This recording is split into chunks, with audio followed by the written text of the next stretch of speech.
मित्रों, विजेताओं को मेरा सलाम, क्योंकि एक दिन सभी को जीतना है, सभी को एक दिन अपनी मंजिल मिलेगी। मेरा नाम है दिनेश गौतम, नव निर्माण एकेडमी में आपका स्वागत है। आज की क्लास में मैं आपको पढ़ा रहा हूँ एसएससी जीडी में पूछे गए गणित के ऐसे 10 के करीब क्वेश्चन, 10-12 क्वेश्चन मैं कराऊंगा जिनको आप बिना पेन रखे, बिना पेन चलाए कर सकते हैं। ये पेपर लगातार निरंतर एसएससी की परीक्षाओं में पूछे जाते रहे हैं, ऐसे प्रश्नों का कलेक्शन में लेकर आया हूँ। तो पहला काम तो आपको ये करना है कि हमारी वीडियो, अगर आपने अभी तक सब्सक्राइब नहीं किया हमारा चैनल, तो सब्सक्राइब कर दीजिए, लाइक कर दीजिए और आपको वीडियो को अंत तक देखना है। सारे प्रश्नों को करेंगे हम, आपको बहुत मजा आने वाला है आज की क्लास में। और फौरन हमारी वीडियो को शेयर कर दीजिए अभी की अभी। तो देखिए, ये सारे ऐसे प्रश्न हैं जो अभी तक रिपीट होते रहे हैं एसएससी की परीक्षाओं में। तो मैं पहला प्रश्न लेता हूं यहाँ पर। सबसे पहला क्वेश्चन मैं यहाँ पर लिख देता हूँ, क्वेश्चन नंबर 1। जरा गौर से देखना। तो जो क्वेश्चन नंबर 1 है वो ये है, जो इसमें जो क्वेश्चन नंबर 1 है वो ये है कि n को यदि 4 से भाग दें, n को यदि 4 से भाग दें तो 3 शेष बचता है। तो 3 शेष बचता है। यदि 2n को 4 से भाग करें तो क्या बचेगा? तो क्या शेष बचेगा? देख लीजिए, नोट कर लीजिए इस सवाल को, इन सारे प्रश्नों को लिख लेना आप और देख लेना। पुराने पेपरों में ये क्वेश्चन आते रहे हैं। यदि n एक संख्या है, उसमें यदि 4 का हम भाग दें, 4 का भाग देने पर 3 शेष बचता है। गौर से देखिए, यदि n एक संख्या है, इसमें 4 से यदि भाग दें तो 3 शेष बचता है। क्या बचता है? 3 शेष बचता है। तो सवाल जो है, जो गणित का नियम है, गणित का नियम वो ये कहता है कि 4 से भाग दें। तो देखिए, 4 गुणा 1 प्लस 3, आप ये सवाल मान लीजिए, क्योंकि ये भागफल होगा, ये भागफल होगा। फर्ज करो किसी संख्या में 4 का भाग दिया गया और 1 भागफल आया तथा 3 शेषफल आया, ये नियम कहता है गणित का।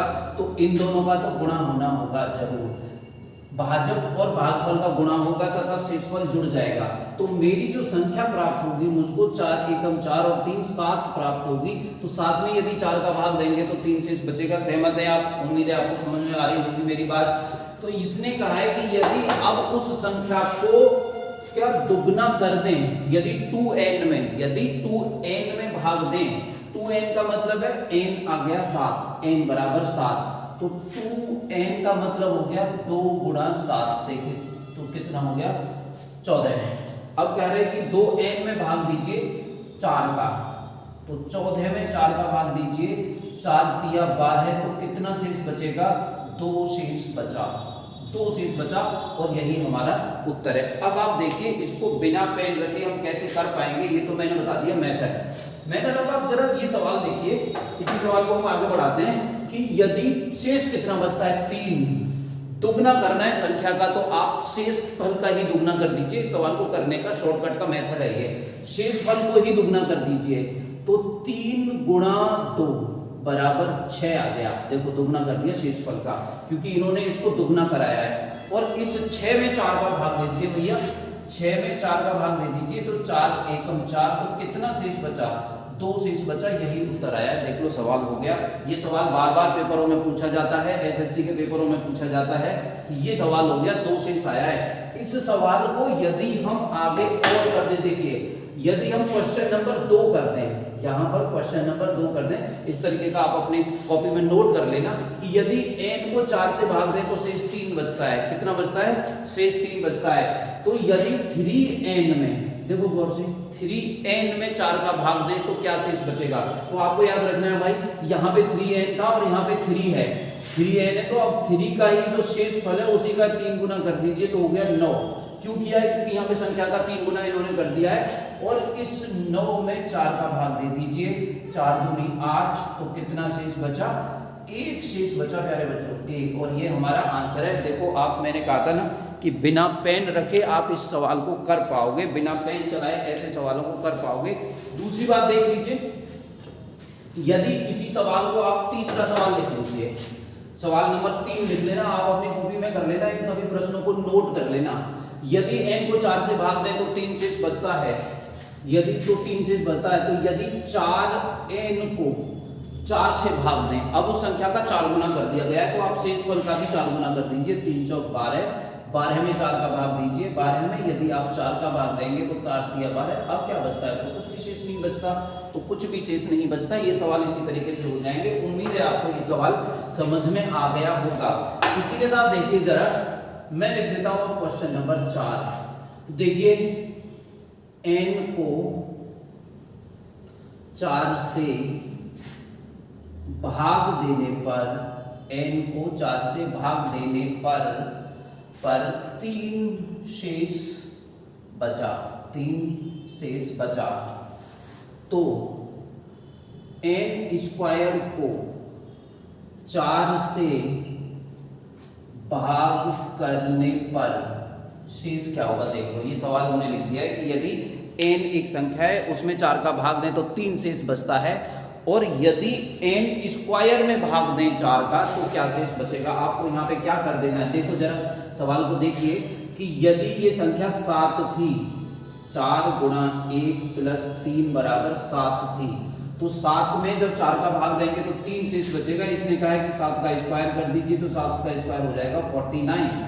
अब इस 49 में 4 का भाग देना है, n स्क्वायर में 4 का भाग देना है, तो देखिए 49 में 4 का भाग देंगे तो 4 एकम 4, यहाँ कुछ नहीं बचा, 9 उतार लिया, 4 दूना 8, कितना बचा, देखो 1 शेष बचा। ये सवाल भी हो गया। इस सवाल को अब हम लोग करेंगे शॉर्टकट के द्वारा, और आप सीख पाएंगे ये सवाल जल्दी से कैसे होगा, और ये तो सीखना है आपको जरूर।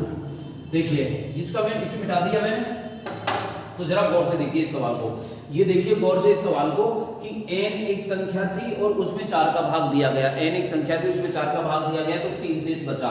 कह रहे n स्क्वायर में भाग दे दो, तो यहाँ पे याद करिए, यहाँ पे जब 3 में भाग दे रहे थे तो 3 शेष बच रहा था, तो 4n कर रहे थे, तो जब उसका शेषफल का ही 4 गुना हम यहाँ पे कर रहे थे। इस प्रकार यहाँ पर करिए, अगर n स्क्वायर करवाया है तो आप 3 का स्क्वायर कर दीजिए, 3 का स्क्वायर होगा 9। तो अब शेषफल का ये हमने कर दिया, 9 में 4 का भाग देंगे तो देखिए 4 दूनी 8, कितना शेष बचा, अब 1 शेष बचा। हमारा यही उत्तर है, हमारा यही उत्तर है। देखो उसी पैटर्न से चुटकी बजाते ही आपको सवाल हो जाएगा। तो आप जो है एसएससी जीडी की जो भी लोग तैयारी कर रहे हैं, तो आप ज्यादा चिंतित ना हो, आप निर्माण एकेडमी ज्वाइन करें, निर्माण एकेडमी का चैनल ज्वाइन करें, आपको पूरा का पूरा गणित करवाया जाएगा छोटी छोटी वीडियोज के माध्यम से, और आप देखिएगा एक दिन आपको 25 में से 25 नंबर ला के दिखवाएंगे हम हमारी वीडियोज के माध्यम से, पूरे 25 आउट ऑफ 25। और आपका मिशन भी यही होना चाहिए कि पूरे के पूरे नंबर आने चाहिए गणित में। तो आगे की बातें हम आगे की बात में करेंगे, हम लोग रीजनिंग की क्लासेस भी चला रहे हैं। तो देखिए इसी सवाल को अगर हम और एक तरीके से करें, ये कह रहे हैं इसमें 5वां सवाल आप लिख लीजिएगा, 5वां। देखिए यदि n को 4 से भाग दे तो 3 शेष बचता है, यदि n की घात 3 में n की घात 3 को 4 से भाग दे तो क्या शेष बचेगा। तो आपको क्या करना है, देखो संख्या को 3 गुना कर दिया गया कि घात 3 कर दी गई है, तो आप 3 की घात 3 कर दो, जो शेष फल है उसी की घात 3 कर दो। तो आपको मालूम होगा 3 की घात का मतलब 3 गुना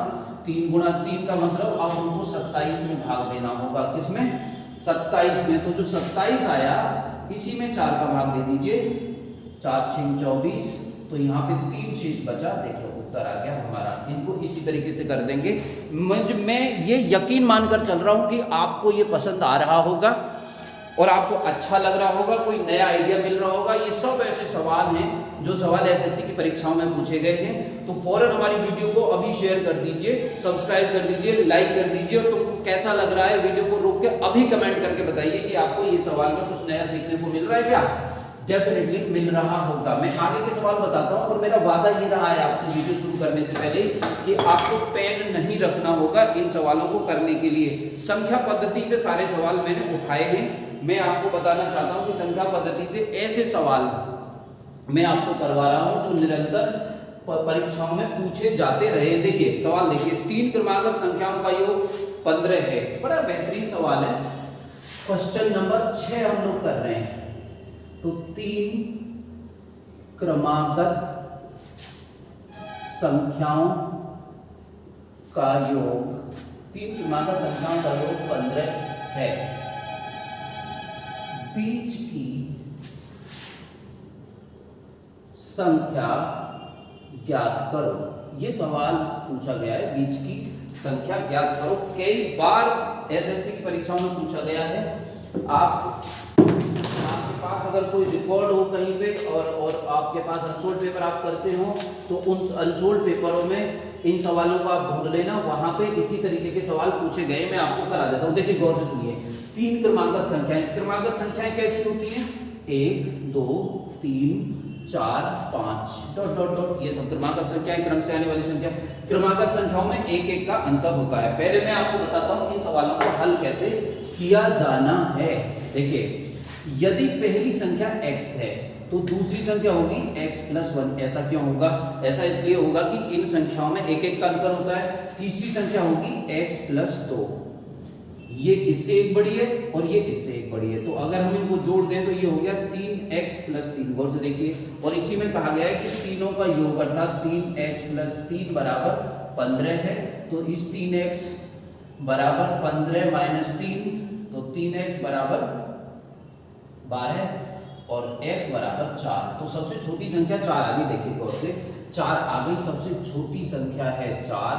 4 के बाद अगली संख्या आएगी 5 और 5 के बाद अगली संख्या आएगी 6। देखिए, तो ये 3 संख्या आ गई, पहली 4, दूसरी 5 और तीसरी 6। इन्होंने पूछा है बीच वाली संख्या क्या होगी। तो आप देख पा रहे होंगे, इसको नोट कर लीजिएगा आप। और मैं आपको अब बताता हूँ इन सवालों को झटपट और बिना पेन के कैसे करना है। आपको देखिए, संख्याओं को योग कितना है?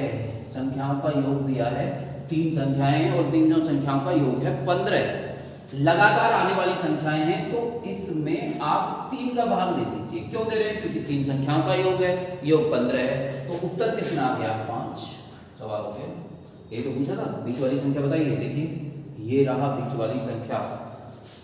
तो मैं क्लासेस लेता रहूंगा, काम के किस्से में आपको कराता रहूंगा। जरा गौर से देख लीजिए इस सवाल को, क्योंकि ये सवाल क्रांति लाने वाला है। ये सवाल एसएससी में पूछा जाने वाला है। अगर आपको अभी तक गणित नहीं आता है, बिल्कुल पहली बार अगर आप क्लास कर रहे हैं, तो आप बिल्कुल घबराएं ना, निर्माण को ज्वाइन करें। हम आपको पूरा का पूरा गणित कराएंगे। और अगर आप निर्माण को ज्वाइन भी ना करें, तो हमारी वीडियोज को लाइक करें और इन सवालों की एक लिस्ट बनाएं। देखो, हमने कहा था 15 में 3 का भाग दे दीजिए, बराबर 5 आ गया। तो बीच वाली संख्या 5 आ गई अपने आप। तो क्योंकि लगातार आने वाली संख्या है, लगातार आने वाली संख्या, अगली संख्या होगी 6 और इससे छोटी वाली संख्या होगी 4। देखिए, सवाल हो गया खत्म। अगला सवाल बता देते हैं। अगला सवाल बता देते हैं, सवाल नंबर 7। सवाल नंबर 7, इसी में एक सवाल लेते हैं, पेपर में आया हुआ। 5 क्रमागत सम संख्याओं का योग 80 है। 5 क्रमागत, इसी को कर देते हैं 5 क्रमागत सम संख्या, 5 क्रमागत सम संख्याओं का योग 80 है। 80 है, तो बीच की संख्या ज्ञात करो। देखो, यहां से हम लोग आपको बताने वाले हैं 5 क्रमागत सम संख्याएं। पहली बात, सम संख्याएं कौन सी होती हैं? वे सब सम संख्याएं होती हैं जो 2 से पूरा का पूरा कट जाती हैं। तो सबसे छोटी सम संख्या होगी 2, फिर होगी 4, 6, 8, 10 और इसी तरीके से सवाल आगे बढ़ता चला जाएगा। तो इन्होंने एक देखिए, और एक बात यहां पर देख लीजिए, सम संख्याओं में 2 का अंतर होता है बेटा, 2 का अंतर होता है, +2। सब सम संख्याओं में 2 का अंतर होता है, ऐसा आपको सीख लेना होगा। सब संख्याओं में 2 का अंतर होता है, +2। जरा इन सवालों को देखते हैं। तो इन्होंने कहा है कि 5 क्रमागत सम संख्याओं का योग 80 है। तो संख्याएं हैं 5। देखो जरा गौर से, 1 2 3 4 और 5। 5 क्रमागत सम संख्याओं का योग 80 है। 80 में 5 का भाग दे दीजिए तो 16 आएगा। और देख लो, 80 में 5 का भाग देने पर उत्तर आएगा 16। और ये जो 16 आया है, ये बीच वाली संख्या है। यही तो है बीच वाली संख्या, ये हो गई 16। अब देखिए, बीच वाली संख्या तो आ गई। यदि इसमें पूछा गया होता कि सबसे बड़ी संख्या बताइए, तो सबसे बड़ी संख्या आप ऐसे ज्ञात करते, सम संख्याओं में 2 का अंतर होता है, तो +2 तो 18 प्लस 2 18। अगली बड़ी संख्या होगी प्लस 2 तो 20। इसका मतलब सबसे बड़ी संख्या हो गई 20। अब ये देखिए आप -2 तो यहाँ पे हो जाएगा 14 और -2 यहाँ पे हो जाएगा 12। तो सबसे छोटी संख्या हो गई 12 और सबसे बड़ी संख्या हो गई 20। इसमें सवाल को बढ़ा सकता है एग्जामिनर और वो कह सकता है कि सबसे छोटी तथा सबसे बड़ी संख्या का योग बताइए। तो सबसे छोटी संख्या 12 और सबसे बड़ी संख्या 20, तो इनका योग हो जाएगा 32। ये अगला सवाल हो सकता है। तो इस तरीके के सवाल आपके पेपरों में पूछे जाते रहे हैं। मिटा देते हैं। एक सवाल और बताते हैं। इसमें एक सवाल और पूछा गया है। कौन सा सवाल पूछा गया है? देखिए सवाल नंबर 8 हम लोग बात कर रहे हैं। अब सवाल नंबर 8 पर देख लीजिएगा। हमारे पढ़ाने का मेथड, हम कोशिश कर रहे हैं कि आपको बेहतरीन से बेहतरीन पढ़ाएं। देखिए ये सवाल दिया है, किसी संख्या को जब 56 से भाग दिए, नहीं ये ऐसा ही सवाल लेते हैं एक और जो एसएससी में पूछा गया है। जो सवाल एसएससी में पूछा गया है, यस कहाँ गया सवाल हमारा? हाँ यस, 5 से क्रमांक विभाजित होने वाली 3 क्रमागत संख्याएं। ये सवाल 8वां कर रहे हैं। 5 से विभाजित होने वाली 3 क्रमागत संख्याओं का योग 225 है। सबसे बड़ी संख्या ज्ञात करो। ये सवाल है, सबसे बड़ी संख्या ज्ञात करो। जरा देखो पहले इस सवाल को समझने की कोशिश करिए आप। हमको ऐसी संख्याएं लेनी है जो 5 से पूरी की पूरी विभाजित हैं। ऐसी संख्याओं की ही बात करनी है। तो देखना जरा, अगर हम 5 का पहाड़ा भी बनाएं तो पहला 5, फिर 5 दूनी 10, फिर 15, फिर 20, फिर 25। ये भी लिख लेना और डॉट डॉट डॉट हम आगे बढ़ा देते हैं कि 5 का पहाड़ा है। तो हम पहली संख्या है 5 तथा दूसरी संख्या है 10। तो इसमें जो अंतर आ रहा है वो 5 का है। देखो गौर से, यहाँ पर अगर दूसरी और तीसरी संख्या में देखेंगे तो भी 5 का है, तीसरी और चौथी में यदि देखेंगे तो भी 5 का है। तो अब आप याद रखिए, एक सवाल लिया था हमने सम संख्याओं का। ये ऐसी संख्या, ये ऐसा सवाल लिया है जो 5 से विभाजित होने वाली संख्याएं हैं। तो सम संख्या में 2-2 का अंतर होता है और 5 से विभाजित होने वाली सभी संख्याओं में 5-5 का अंतर होता है आपस में। तो यहीं से हमारा सवाल होगा और यही चीज हमारे सवाल को कराएगी। अब जरा देख लीजिए सवाल कैसे चुटकियों में हो जाएगा। इस सवाल को आप चुटकियों में कर सकते हैं। कैसे कर सकते हैं? लिख के बताओ कैसे कर सकते हैं। अगर समझ में आए ना, अगर मजा आपको आ रहा हो, अगर तुमको इंटरेस्ट आ रहा हो तो लिख के बताइएगा कैसा लग रहा है आपको, मजा आ रहा है कि नहीं। 225 है योग, संख्याएं हैं 5, तो 5 से भाग देना है। 5 सवाल देखते हैं, चलो सवाल देखते हैं कहीं गलत तो नहीं हो गया। 5 से विभाजित होने वाली 3 क्रमागत संख्याएं हैं, विभाजित होने वाली 3 क्रमागत संख्याएं हैं। 3 क्रमागत संख्याएं तो भाग 3 का होगा। तो 3 सत्ते 21 और 3 पंचे 15। देखो बीच वाली संख्या जो है वो आएगी 75। तो सवाल अब हमारा हो गया, बीच वाली संख्या आ गई 75। सबसे बड़ी संख्या जो 5 से विभाजित होती है, तो 75 के बाद 5 से विभाजित होने वाली संख्या आएगी 80, यही पूछा था। और 75 से पहले आएगी 70। तो मैंने छोटी संख्या भी ज्ञात करा दी, बीच की संख्या भी ज्ञात करा दी तथा बड़ी संख्या भी ज्ञात करा दी। बताइए कैसा लगा? अगर आपको ये अच्छा लगा तो बिल्कुल एक बार थंब लिख कर भेजिए कि हमको अच्छा लगा सर, ये आइडिया बढ़िया है। मैं एक सवाल लिख देता हूँ, यहाँ पर एक सवाल लिख देता हूँ और वो सवाल आप मुझे उसका उत्तर बताना है। आपको उस संख्या का उत्तर आप मुझे लिखकर भेजना। मैं सवाल लिख देता हूँ, देखो ये सवाल लिख देता हूँ, ठीक है, प्रैक्टिस के लिए लिख देता हूँ। सवाल नंबर 9 लिख लीजिएगा। 9, यह 6 से विभाजित होने वाली 3 क्रमागत संख्याओं का योग, 6 से विभाजित होने वाली 3 क्रमागत संख्याओं का योग, 3 क्रमागत संख्याओं का योग 36 है। 36 है। तो बीच वाली संख्या क्या होगी? 6 से विभाजित होने वाली 3 क्रमांकित संख्याओं का योग 36 है, तो बीच वाली, तो बड़ी वाली संख्या ज्ञात करो तथा सबसे छोटी एवं सबसे बड़ी संख्या का योग बताओ। बड़ी का योग बताओ। ये सवाल का जवाब आप मुझे लिखकर भेज रहे हैं, तो ये प्रश्न हो गया होमवर्क, इसे बोलते हैं हम HW। ठीक है, यहाँ से आगे बढ़ते हैं। देखिए ये सवाल का उत्तर मुझे लिख के भेजना, इसी पैटर्न पर आधारित सवाल है। सवाल हमने कर लिए हैं 9। मैं पैटर्न के सवाल भी करा रहा हूँ। और आपको वीडियो कैसी लग रही है? अगर अच्छी लग रही है तो इस वीडियो को आप शेयर कर देना, ज़्यादा से ज़्यादा लोगों तक पहुँचा देना। किसी संख्या को 56 से भाग देने पर 29 शेष बचता है। देखिए क्वेश्चन नंबर 10 देखते हैं। क्वेश्चन नंबर 10, एक संख्या को 56 से भाग दिया, एक संख्या को 56 से भाग दिया तो 29 शेष मिला। 29 शेष मिला। इसे यदि 8 से भाग दें, इसे यदि 8 से भाग दें तो शेष क्या होगा? तो शेष क्या होगा, ये सवाल है। अब जरा गौर से देख लीजिए। ऐसे सवालों में आपको कुछ भी नहीं करना है। एक संख्या को 56 से भाग दिया तो शेष फल कितना आया? 29। ये सवाल में दिया गया है। और यदि उसी संख्या को यदि 8 से भाग दें, यदि उसी सेम संख्या को 8 से भाग दें तो क्या शेष बचेगा? कुछ नहीं करना आपको। जो ये 29 है, जो शेष था उसी में 8 का भाग दे दीजिए और होगा 8 तिया 24, और 8 तिया 24 होते ही शेष बचेगा 5। हमारा सवाल खत्म। देखिए मजा आ गया होगा आपको सवाल करने में। बेहतरीन सवाल है, बेहतरीन कलेक्शन है, बेहतरीन।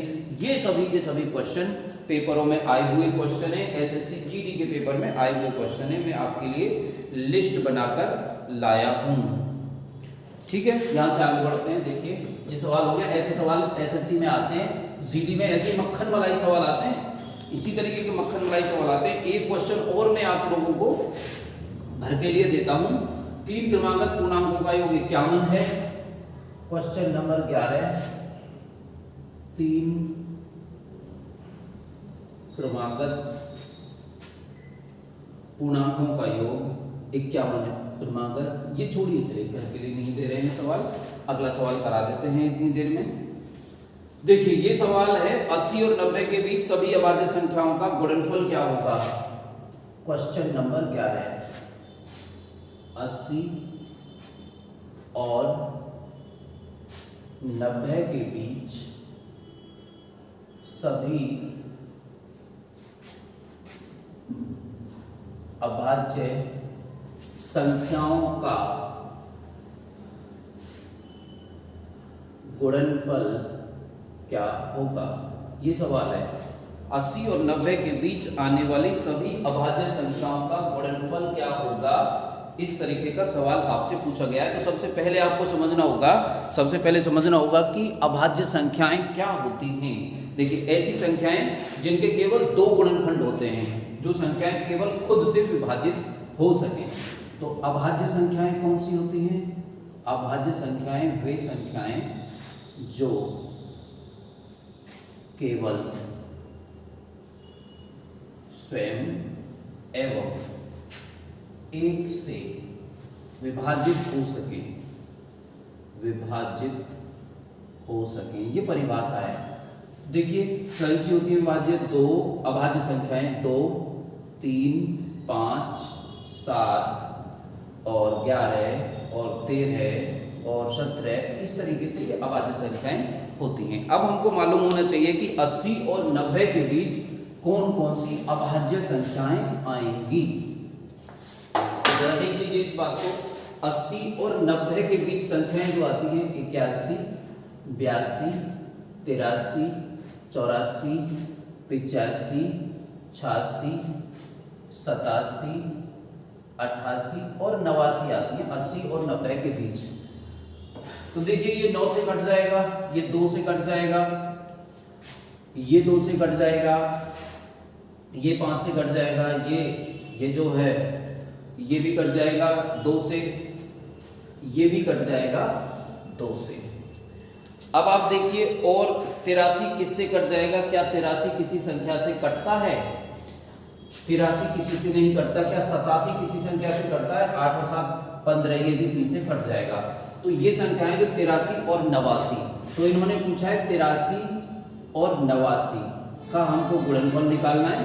इस सवाल में 4 विकल्प और दिए हैं, 4 विकल्प और दिए हैं। ये मैं विकल्प लिख देता हूँ, देखना कितना मक्खन मलाई सवाल है। ओ गॉड, कितना बेहतरीन सवाल है। देख लो, आपसे कहा गया है कि सवाल करिए भैया, आपको पास होने की गारंटी देता है एग्जामिनर। 73 87 और 87 73, देख लीजिए ये सवाल दिया हुआ है। तो देखिए सवाल को देखते ही ये तो कट जाते हैं, ये नहीं होगा, ये नहीं होगा, इनमें से कोई एक हमारा उत्तर जरूर होगा।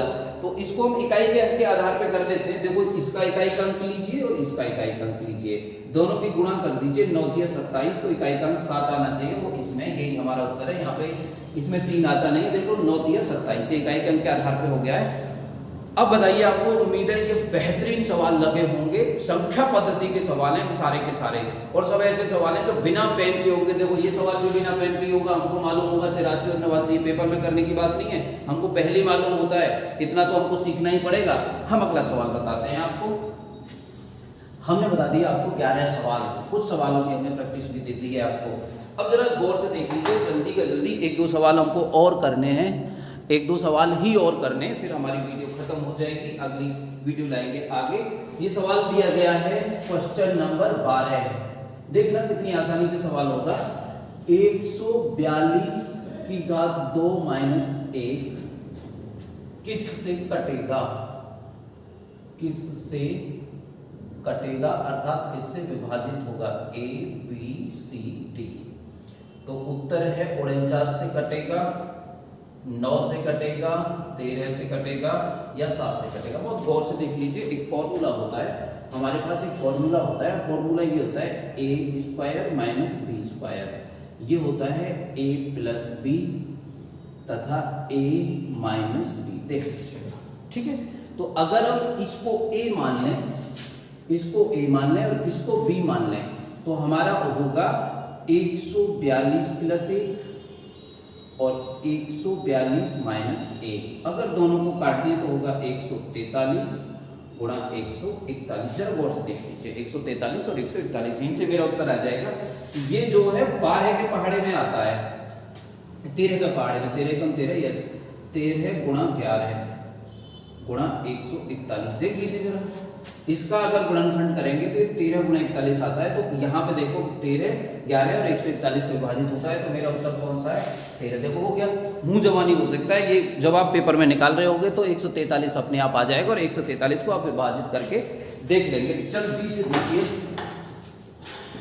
और क्वेश्चन देते हैं। देखो मैंने बताया था ना, संख्या पद्धति के सवाल हम कर रहे हैं, मैं काम के किस्से लाता रहूंगा। आप लोग देखिए, क्वेश्चन आ गया, बिल्कुल आ गया। लघुत्तम अभाज्य संख्या क्या है? Question number 13। क्वेश्चन नंबर 13 सवाल ये है, लघुत्तम अभाज्य संख्या। ये तो कमाल हो गया, अभाज्य संख्या क्या है? तो लघुत्तम हमने किया था, अब 2 3 5 7 9, देख लीजिए 9 नहीं होता है अभाज्य संख्या, लघुत्तम अभाज्य संख्या 2 है। ये तो आपको रट लेना है। 2 एक ऐसी संख्या है जो सबसे छोटी अभाज्य संख्या भी है तथा सम भी है। 2 अकेली ऐसी संख्या है जो सम होने के साथ साथ अभाज्य संख्या भी है। अच्छा, अब लास्ट सवाल हम लोग कर रहे हैं, तो इन्हीं सवालों के बाद हम अपनी वीडियो को खत्म कर देंगे। क्वेश्चन नंबर 14 देखिए, क्वेश्चन नंबर 14 आज का 14 सवाल ही करेंगे हम। गणित की परीक्षा में 5 उम्मीदवारों द्वारा प्राप्त अंक लगातार 5 विषम संख्या हैं। देखिए, एक परीक्षा में 5 छात्रों द्वारा प्राप्त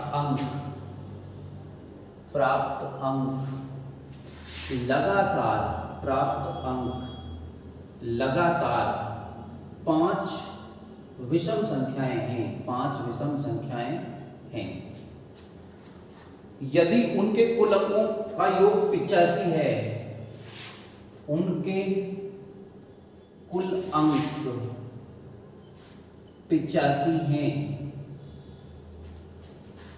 तो उच्चतम अंक क्या है हमको ज्ञात करना है। उच्चतम का मतलब सबसे ज्यादा अंक कितने होंगे, सवाल नोट कर लीजिएगा। परीक्षा में 5 छात्रों ने परीक्षा दी, उनको अंक मिले, उसमें जो सभी छात्रों के प्राप्त अंक हैं वो 5 विषम संख्याएं हैं, 5 लगातार आने वाली विषम संख्याएं, उनका जो योग है, उनका टोटल योग 185 है। तो मतलब अगर उन संख्याओं को जोड़ दे तो 185 हो जाएगा। इसका मतलब 5 लगातार विषम संख्याओं का योग 185 है। तो 5 1 2 3 4 और 5। जरा सवाल गौर से देख लीजिए, और सवाल कैसा हुआ है। तो 185 योग है और इसको 5 संख्याएं 5 से भाग दे दीजिए। तो 5 तिया 15, 3 बचा 5 सत्ते 35, 37 आया बेटा। और ये 37 जो होगी ये बीच वाली संख्या होगी 37। उसी विधि से हो गया है। देखो अगली जो संख्या होगी विषम संख्या 2 ज्यादा होगी तो ये होगी 39, और जो अगली विषम संख्या होगी ये भी 2 ज्यादा होगी तो होगा 41। तो सबसे उच्चतम अंक कितने हैं, 41। जिस बच्चे को सबसे ज्यादा अंक मिले उसको मिले 41 अंक। अगर इसमें पूछा गया हो सबसे कम अंक कितने मिले तो -2, ये 35 और -2, तो ये 33 अंक मिले होते। 33, 35, 37, 39 और 41, इन सब का योग 185 होता। देखो सबसे पहले वाले मेथड से योग हुआ है, जल्दी से कर लेते हैं। अब लास्ट सवाल है हमारा जिसको हम करने वाले हैं, सवाल नंबर 15, क्वेश्चन नंबर 15। देखो मैंने 15 क्वेश्चन करा दिए हैं, 15 क्वेश्चन मैं आपको करा रहा हूँ। यस, बड़ा बेहतरीन सा सवाल आ गया है, जरा गौर से देख लीजिएगा। 7 की घात 12 और 4 की घात 12 किससे विभाजित होगा। 4 विकल्प दिए गए हैं यहाँ पर, इनमें से किस संख्या से विभाजित होगा। तो 36, 35, 34 और 33, इनमें से क्या उत्तर होगा। देखो 7 की घात 12 और 4 की घात 12, आपको दिख रहा होगा कि ये जो संख्याएं हैं ये सम संख्याएं हैं जिनसे विभाजित, जो इसकी घात है ये सम संख्याओं के रूप में है। अगर आप चाहें तो जरा देखिए 7 की घात 1 - 4 की घात 1, तो उत्तर होगा 7 - 4। उत्तर कितना आ रहा है, तो ये 3 से कटेगा। तो 3 से ये संख्या नहीं कटती है, ये संख्या नहीं कटती है। 3 से 36 कटेगा और 33 कटेगा। इसका मतलब मेरे दोनों उत्तर हो सकते हैं। अब देखिए यदि मैं यहां पर 7 की घात 2 ले लेता हूं और 4 की घात भी 2 ले लेता हूं, गौर से देखना, तो उत्तर होगा 49 - 16 बराबर क्या होगा 49 में से 16 घटा दे तो कितना आ रहा है। देखो भैया 33 आ रहा है। जरा गौर से देख लो, हमारा उत्तर आ चुका है। तो ये सवाल भी बिना देखे ही हो जाएगा, देखो ये सवाल हो गया और बिना पेन रखे ही ये सवाल हो जाना चाहिए। ये इस तरीके का एक सवाल है। और मैं अंत में आपको एक सवाल दे रहा हूं वीडियो के अंत में, इसका आंसर आपको लिख के भेजना है। ये सवाल है होमवर्क। इसका सवाल का उत्तर आप लिख के भेज देना मुझे। ये दिया है 5 क्रमागत विषम संख्याओं का योग 145 है। 5 क्रमागत विषम संख्याओं का योग 145 है। सबसे छोटी संख्या ज्ञात करो। तो इसका उत्तर मुझे लिख के बताएंगे आप मित्रों। आपको ये वीडियो कैसी लगी, मैं काम के किस्से लाता रहूंगा आपके लिए। और अगर आपने अभी तक हमारा चैनल सब्सक्राइब नहीं किया है तो फौरन सब्सक्राइब करिए, अपने जानकारों को भेजाइए, एक तहलका मचवा दीजिए, इस वीडियो को फैला दीजिए अगर क्वेश्चन आपको पसंद आए। मैं इस तरह की वीडियोस बनाता रहूंगा और बहुत आसान पेपर आता है। जय हिंद, जय भारत।